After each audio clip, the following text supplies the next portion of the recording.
April 14th, 1865. Ford's Theater, Washington, D.C. The gunshot that would change American transportation forever had just echoed through the presidential box. Across the nation in a Chicago rail yard, a gleaming railroad car sat completely abandoned. 56 feet of polished black walnut and French plush upholstery, the most luxurious sleeping car America had ever built. And absolutely no railroad company would run it. George Pullman had gambled $20,000 on his vision, 4 times what standard railroad cars cost. But the Pioneer was too wide, too tall, too expensive for American railroads. Platform after platform would need rebuilding. Bridge after bridge would need raising. Tunnel after tunnel would need expanding. Every railroad executive in America had the same response: financial suicide. The Illinois Central President declared Americans traveled to get somewhere, not to be pampered. The Pennsylvania Railroad, the nation's most progressive line, refused to make the costly track modifications. Industry experts trained in European efficiency methods called it the most expensive mistake in railroad history. For months, Pullman's Palace car had been nothing but a monument to American innovation that would never leave the station. Then President Lincoln died, and suddenly, one grieving widow's final request would prove that sometimes the most impossible American dreams become the most unstoppable American fortunes. In 1863, American railroad travel meant enduring punishment that Europeans would never tolerate. Hard wooden benches carved into passengers' backs during overnight journeys from New York to Chicago. Coal smoke poured through every window crack, coating travelers in black soot that stained clothing permanently. The lucky ones who could afford sleeping accommodations found themselves cramped into converted freight cars with basic berths, crude wooden shelves stacked 3 high with straw mattresses that reeked of previous occupants.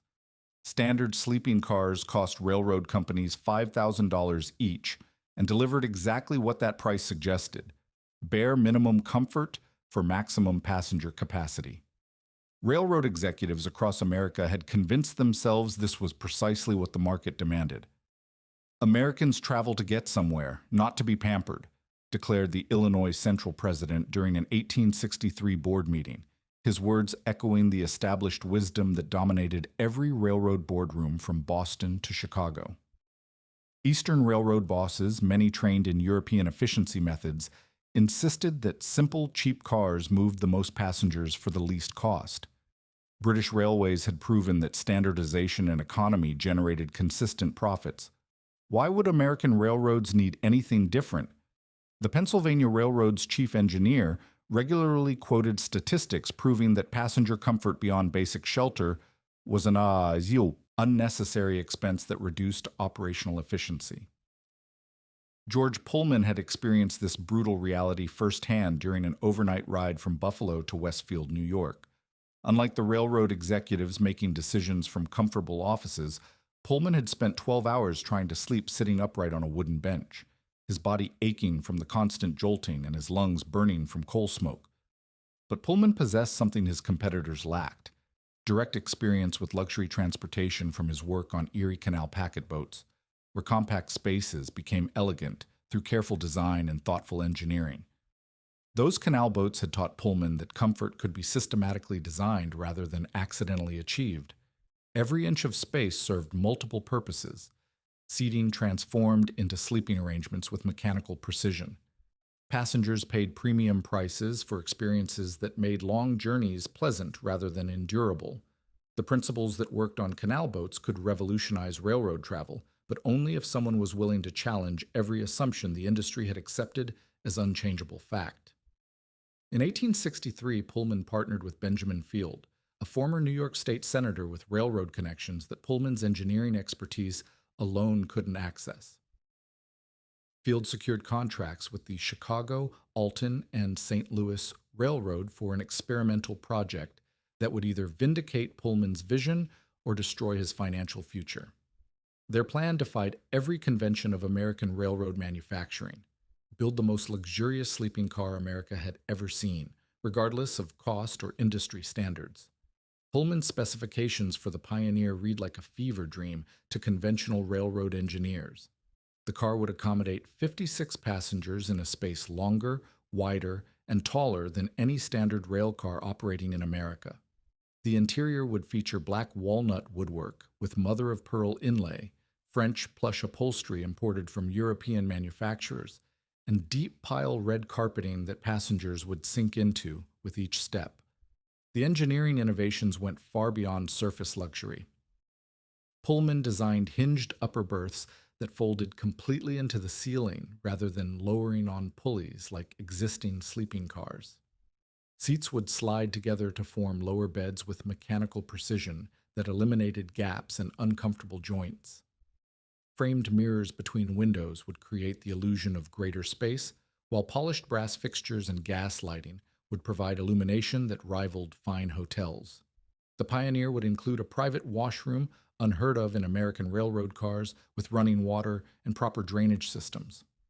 Every detail reflected Pullman's cabinet-making background, where craftsmanship meant accepting nothing less than perfection in materials, assembly, and final appearance. The total cost would reach $18,000 to $20,000 per car, 4 times the industry standard that railroad companies already considered expensive. By autumn 1864, the Pioneer was complete, and the crushing reality became immediately apparent. The car measured 1 foot wider and 2.5 feet taller than standard rolling stock. Every platform on every railroad line would need widening by 12 to 18 inches on each side. Every bridge would need raising by a minimum of 2.5 feet. Every tunnel would need expanding by 12 inches total width. Signal structures would require repositioning away from track center lines to accommodate the Pioneer's unprecedented dimensions. Railroad executives performed the calculations and laughed at the results. The Chicago and Alton Railroad refused to modify their infrastructure for a single experimental car. The Illinois Central called Pullman's proposal financial suicide during a board meeting where executives calculated that platform modifications alone would cost $50,000 per 100-mile route. Even the Pennsylvania Railroad, America's most progressive and well-funded line, declined to make the costly track alterations required for Pullman's oversized luxury car. The Pioneer sat in a Chicago railyard through the winter of 1864 to 1865. Its polished brass fixtures and French plush upholstery gleaming in the cold sunlight like a monument to American innovation that no railroad would operate. Competitors mocked Pullman as a dreamer who had built a palace car that would never leave the station because it was too magnificent for America's practical railroad infrastructure. Industry magazines published articles questioning Pullman's business judgment and predicting his bankruptcy by year's end. The smart money agreed that Pullman had gambled his fortune on luxury that no American would pay for, especially when existing sleeping cars provided adequate comfort at 1/4 the price.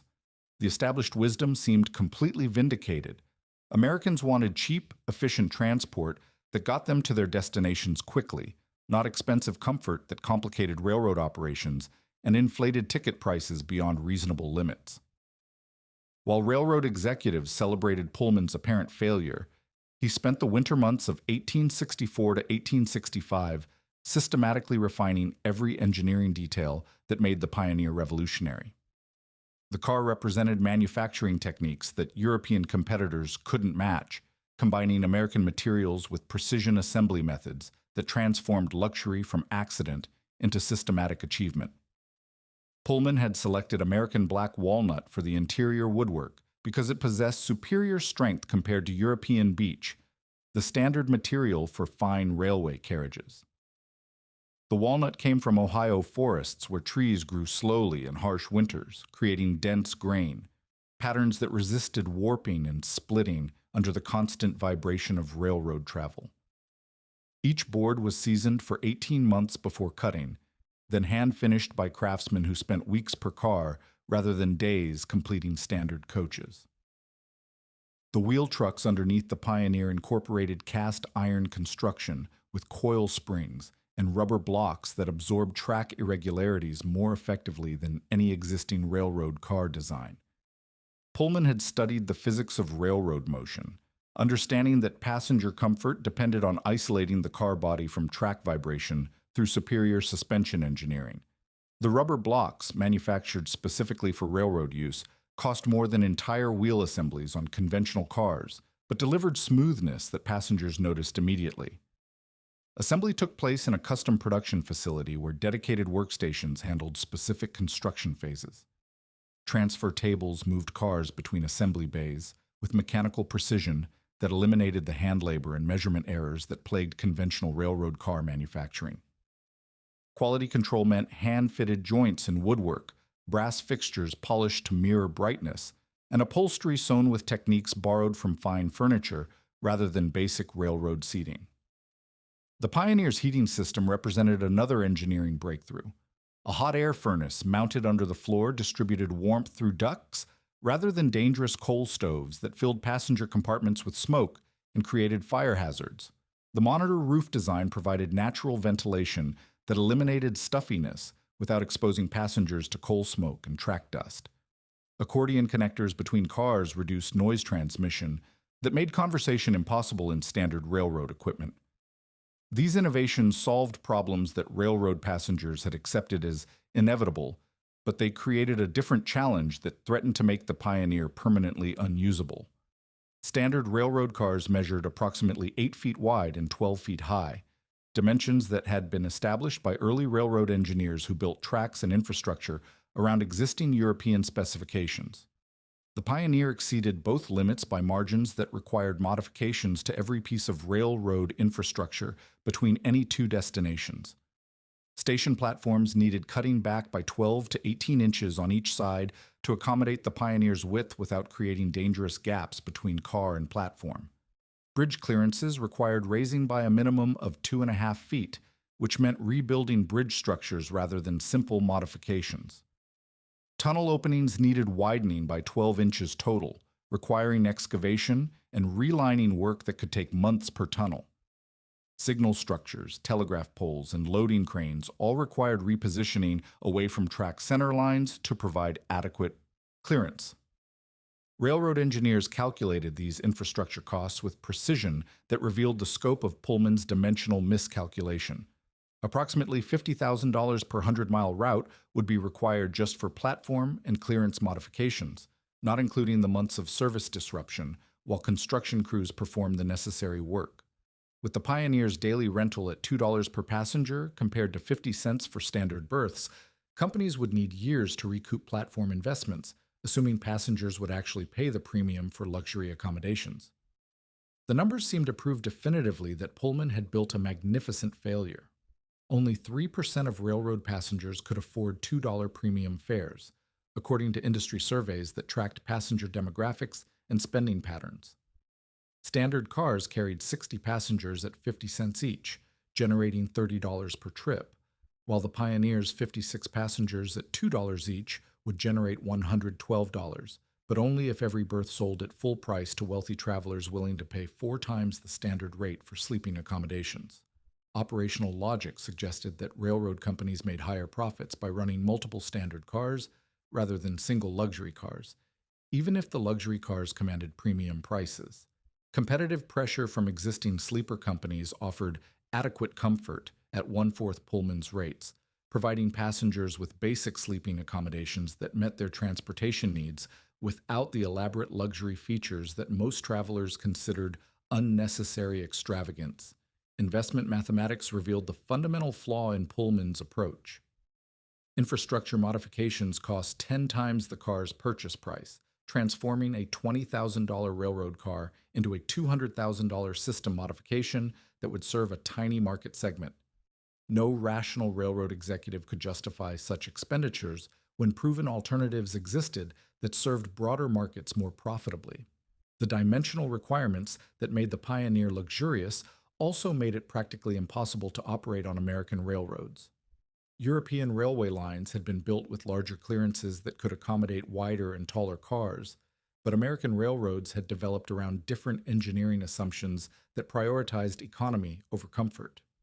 Rebuilding American railroad infrastructure to European standards would require capital investments that exceeded the resources of most American railroad companies, even the largest and most profitable lines. Through the early months of 1865, the Pioneer remained in its Chicago railyard, a testament to engineering excellence that couldn't overcome the economic realities of American railroad operation. Pullman had created the most comfortable railroad car ever built in America, but comfort alone couldn't solve the infrastructure puzzle that kept his innovation from reaching paying passengers. The established wisdom appeared completely vindicated. American railroad travel would remain basic, economical, and uncomfortable because that approach matched both the infrastructure limitations and passenger expectations that defined the American transportation market. Pullman's Palace car would never prove that Americans desired luxury rail travel because no railroad would invest in making luxury service possible. Through early 1865, industry skepticism hardened into open ridicule as Pullman's financial situation became increasingly desperate. The Railroad Gazette published a scathing editorial that captured the prevailing sentiment among transportation professionals.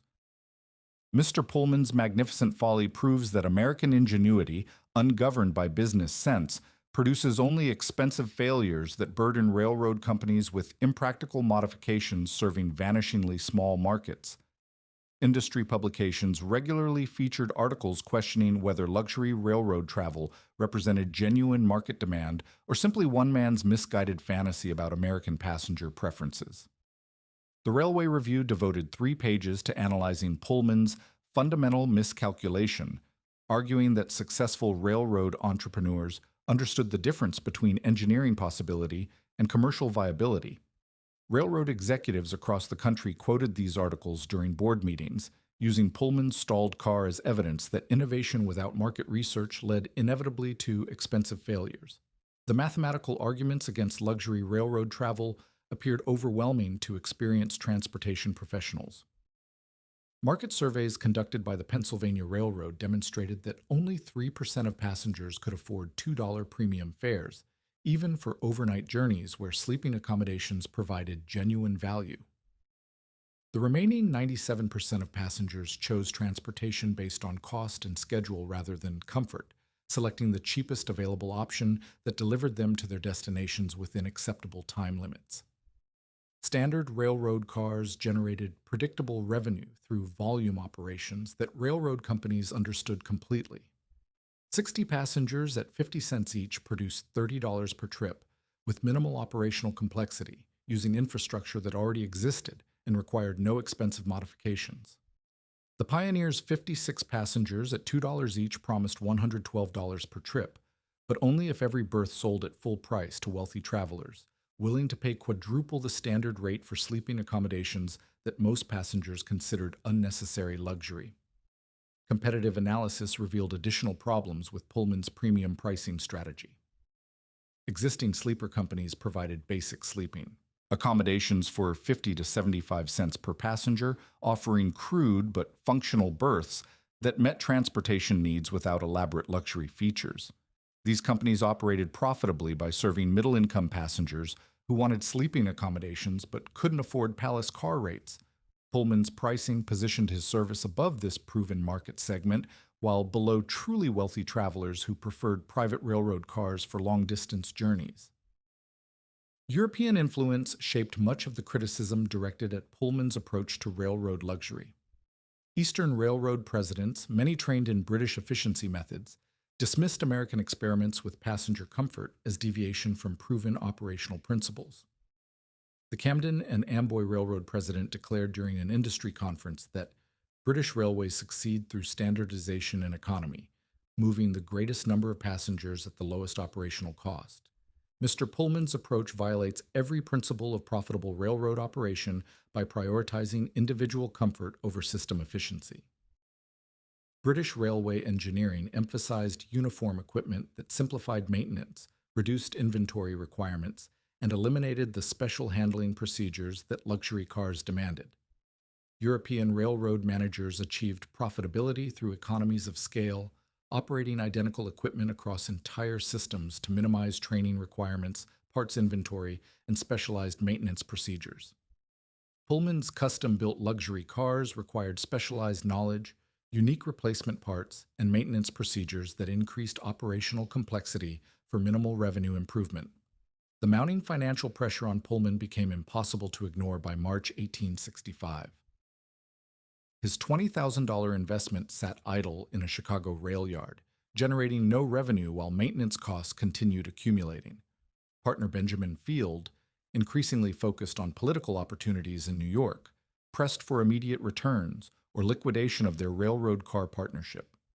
Field's legislative career demanded his attention and capital, making him reluctant to continue financing an experimental luxury car that no railroad company would operate. Chicago banks questioned the wisdom of lending money for luxury rail ventures when established transportation companies generated consistent profits through conventional equipment and proven operational methods. Loan officers regularly cited Pullman's stalled Pioneer as evidence that innovation in railroad equipment required extensive market validation before investors risked capital on unproven concepts. Bank presidents who had initially supported Pullman's vision began expressing doubts about his business judgment and market understanding. Industry magazines predicted Pullman's bankruptcy by year's end, noting that innovative railroad car designs required railroad company adoption to generate revenue. The American Railway Times published a detailed analysis of failed luxury experiments in American railroading, citing multiple examples of elaborate passenger cars that never achieved commercial success because they solved problems that passengers didn't consider worth premium pricing. Yet Pullman responded to this mounting criticism by doubling down on his engineering vision. He began construction of a second luxury car, the Springfield, incorporating lessons learned from the Pioneer's design and manufacturing process. The Springfield would feature improved suspension systems, more efficient heating distribution, and refined interior appointments that addressed minor comfort issues identified during the Pioneer's limited testing. Critics called this decision throwing good money after bad, evidence that Pullman had become so invested in his luxury car concept that he couldn't recognize its fundamental market flaws. Railroad engineering publications questioned Pullman's decision to build additional cars when the original Pioneer remained unused. The Engineering News argued that rational entrepreneurs would pause luxury car development until infrastructure modifications proved economically feasible, suggesting that Pullman's continued manufacturing indicated either supreme confidence or dangerous stubbornness that ignored market feedback. The established wisdom seemed completely vindicated by early 1865. American railroad passengers wanted reliable, economical transportation that delivered them to their destinations quickly and cheaply. Luxury accommodations represented European thinking that didn't match American travel patterns, where passengers prioritized cost over comfort and viewed railroad travel as necessary transportation rather than pleasurable experience. Pullman's Palace cars would remain curiosities in Chicago rail yards, magnificent examples of engineering skill applied to problems that American passengers didn't need solved at prices they wouldn't pay. April 14, 1865 began as an ordinary spring evening in Washington, but by 10:15 that night, a single gunshot at Ford's Theater had transformed an ordinary presidential attendance into the most profound national tragedy since the Revolution. John Wilkes Booth's Derringer bullet didn't just kill Abraham Lincoln, it created a crisis that would demand unprecedented responses from every level of American government and society. The War Department faced immediate challenges that no protocol could address. Lincoln's assassination left the nation without clear leadership during the most fragile moment in American history. The Civil War had officially ended just 5 days earlier with Lee's surrender at Appomattox, but Confederate forces remained active across the South. Vice President Andrew Johnson had survived his own assassination attempt, but rumors of a broader conspiracy created fears that the entire federal government might be under coordinated attack. Within hours of Lincoln's death, Secretary of War Edwin Stanton assumed de facto control of the federal government, coordinating military responses while President Johnson recovered from the shock of nearly becoming an assassination victim himself.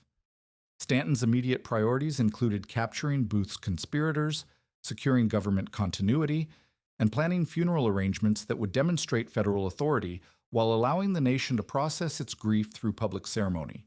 The funeral planning required balancing multiple competing demands that complicated every decision.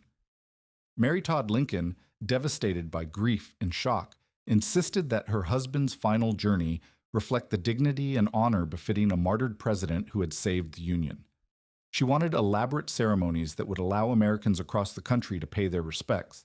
But she also demanded privacy for family mourning that seemed incompatible with national spectacle. Military officials needed funeral arrangements that demonstrated government stability and constitutional continuity, showing both American citizens and foreign observers that Lincoln's assassination hadn't weakened federal authority. Political leaders from Lincoln's Republican Party wanted ceremonies that honored his role as the great emancipator, while avoiding partisan displays that might inflame regional tensions during the delicate Reconstruction process. The logistics of transporting Lincoln's body from Washington to Springfield, Illinois, presented unprecedented challenges. The funeral train would travel over 1,000 miles through 7 states, making scheduled stops for public viewing in major cities including Baltimore, Philadelphia, New York, Albany, Cleveland, and Chicago. Each stop required coordination between federal officials, state governments, local authorities, and railroad companies that had never managed such a complex ceremonial operation. Railroad executives found themselves responsible for arrangements that could affect their companies' reputations permanently. The funeral train would be witnessed by millions of Americans lining the tracks, creating the largest public ceremony in American history. Any failure in scheduling, equipment, or ceremonial dignity would be remembered as disrespectful to Lincoln's memory and incompetent railroad management that couldn't handle the most important transportation assignment in the nation's history. Mrs. Lincoln made one specific request that created an immediate crisis for funeral planners. She wanted her husband transported in the most magnificent railroad car available in America, reasoning that the martyred president deserved accommodations that reflected his sacrifice and the nation's respect. This requirement seemed straightforward until officials began investigating which railroad cars could meet such demanding standards. Colonel James H. Bowen, chairman of Illinois' Republican State Central Committee, had heard about Pullman's unused palace car through his political connections in Chicago railroad circles. The pioneer represented exactly what Mrs. Lincoln demanded: unprecedented luxury and ceremonial dignity that would honor Lincoln's memory while demonstrating American engineering capability to the world. But Bowen also understood the infrastructure challenges that had kept the Pioneer unused for over a year. The decision to use the Pioneer for Lincoln's funeral created an impossible overnight deadline for Illinois railroad officials. The funeral train was scheduled to arrive in Chicago on April 21st, giving railroad crews less than 48 hours to modify 180 miles of track infrastructure between Chicago and Springfield. Every platform, bridge, tunnel, and signal structure along the route required measurement and potential modification to accommodate the Pioneer's unprecedented dimensions. Working through the night of April 21st to 22nd, 500 railroad workers performed infrastructure modifications that railroad companies had refused to attempt for commercial purposes. Platform crews used sledgehammers and crowbars to cut back station platforms by 12 to 18 inches on each side, creating adequate clearance without dangerous gaps that could trap passengers. Bridge crews raised clearances on 8 major crossings using hydraulic jacks and timber supports to lift bridge structures by the minimum 2.5 feet required for safe passage. Track gangs repositioned signals and telegraph lines that would interfere with the Pioneer's width, measuring clearances with surveying chains to ensure adequate safety margins. Station masters walked every mile of track between Chicago and Springfield, checking for loading cranes, water towers, and maintenance structures that might clip the oversized funeral car. The work required coordination between multiple railroad companies, state officials, and federal authorities who had never attempted such extensive infrastructure modifications under emergency conditions. The total cost reached approximately $40,000, twice the Pioneer's construction price, for modifications that railroad companies had calculated as financially impossible for commercial operations. But refusing to accommodate Lincoln's funeral car was politically and emotionally unthinkable. Every railroad executive understood that failing to provide adequate transportation for the martyred president would damage their company's reputations permanently and demonstrate unpatriotic priorities during the nation's greatest crisis. On April 22, 1865, the Pioneer finally moved under its own power, carrying the Lincoln family from Chicago to Springfield on the railroad journey that would transform American transportation forever. the magnificent funeral car that no railroad had been willing to operate for commercial passengers, became the centerpiece of the largest public ceremony in American history, witnessed by hundreds of thousands of mourning citizens who had never imagined that railroad travel could achieve such ceremonial dignity and mechanical elegance. The funeral train's arrival in Springfield on April 22nd created a publicity explosion that no amount of conventional advertising could have achieved. Newspapers across America devoted entire front pages to detailed descriptions of the pioneers' unprecedented luxury, with reporters competing to capture the magnificence that had transported the martyred president. The Chicago Tribune published 2 full columns describing the car's black walnut woodwork, French plush seating, and hotel-like appointments that surpassed the finest accommodations available in New York or Philadelphia. Within 24 hours of the funeral train's completion, telegraph messages began flooding Pullman's Chicago office from railroad companies that had refused his palace car for over a year. The Pennsylvania Railroad, which had dismissed infrastructure modifications as financially impossible, telegraphed an offer to modify its entire main line from New York to Chicago to accommodate Pullman cars. The New York Central requested immediate delivery of 6 luxury sleeping cars, promising to begin platform modifications before the cars reached completion. The Baltimore and Ohio Railroad proposed a comprehensive luxury sleeping car contract that would establish Pullman service on its premier routes between Baltimore and St. Louis. Railroad executives who had calculated infrastructure costs as prohibitively expensive suddenly discovered that passenger demand for luxury accommodations justified modifications they had previously considered economically impossible. The funeral procession had created overnight market validation that no business analysis could have predicted. By summer 1865, Pullman faced the opposite problem from the previous year. He couldn't manufacture cars fast enough to meet demand from railroad companies competing desperately for luxury sleeping car service. Orders arrived faster than his small manufacturing operation could fulfill, forcing him to expand production facilities and hire additional craftsmen capable of maintaining the quality standards that distinguished Pullman cars from conventional railroad equipment. The transformation in Pullman's business position appeared in the stark numbers that tracked his company's explosive growth. 2 cars in service during 1865 expanded to 40 cars operating on 7 different railroad lines by 1866. 48 sleeping cars generated $300,000 annual revenue by 1867, when Pullman incorporated the Pullman Palace Car Company on February 22nd with sufficient capital to dominate American luxury railroad travel. Pullman's business model revolutionized American railroads through a leasing system that eliminated the capital investment problems that had initially prevented railroad companies from adopting luxury cars. Instead of selling cars outright and requiring railroad companies to handle maintenance, staffing, and luxury service operations, Pullman retained ownership of all equipment and leased complete service packages to railroad companies. Railroads paid Pullman to attach his cars to their trains while he provided all onboard operations, from uniformed porters to fresh linens and gourmet meals. This arrangement solved the infrastructure modification costs that had initially prevented pioneer adoption. Pullman assumed responsibility for coordinating platform modifications across multiple railroad lines, spreading infrastructure costs across dozens of railroad companies, rather than requiring individual companies to bear entire modification expenses for single routes. Railroad companies paid Pullman percentage fees based on passenger revenue, making luxury car service profitable without requiring upfront capital investments. The expanding fleet demonstrated Pullman's systematic approach to luxury railroad travel that went far beyond the original sleeping car concept. Hotel cars introduced in 1867 combined sleeping accommodations with attached kitchens and dining facilities, providing complete travel services that eliminated the need for passengers to leave the train during extended journeys.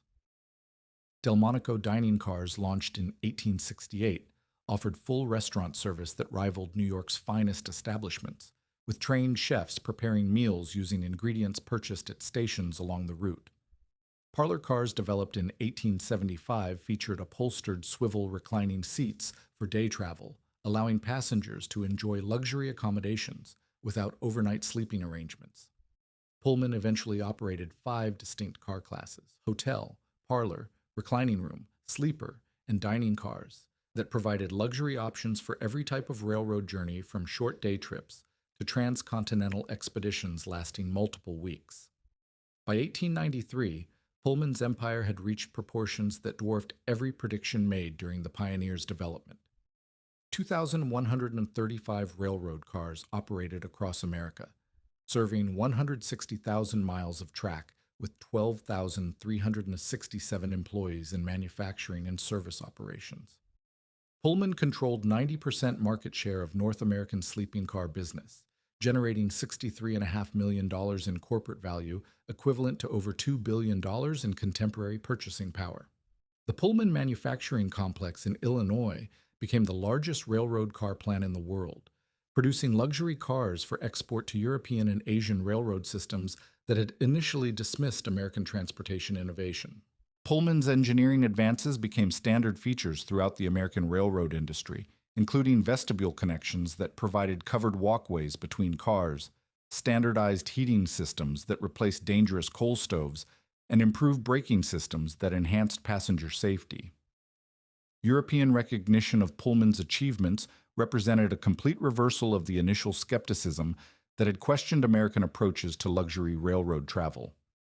British Rail imported Pullman cars for premium routes, acknowledging that American innovation had surpassed European methods in passenger comfort and operational efficiency.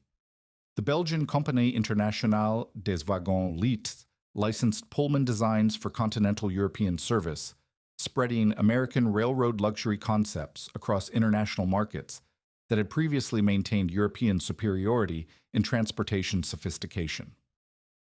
When George Pullman died in 1897, he left behind a $7 6/10 million personal estate and the world's largest railroad car corporation, operating 2,490 cars in active service.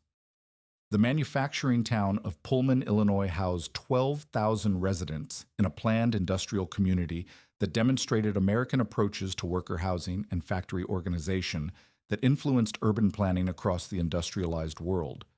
Abraham Lincoln's son, Robert Todd Lincoln, served as company president from 1897 to 1911, creating a symbolic connection between the national tragedy that launched Pullman's success and the industrial empire it had created.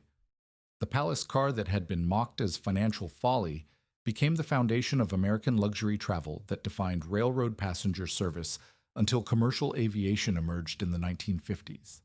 For the next century, Pullman cars remained synonymous with luxury rail travel, their distinctive green paint and uniformed porter service representing the highest standard of American transportation comfort and engineering excellence that had originated in one man's refusal to accept that Americans wouldn't pay for superior travel experiences.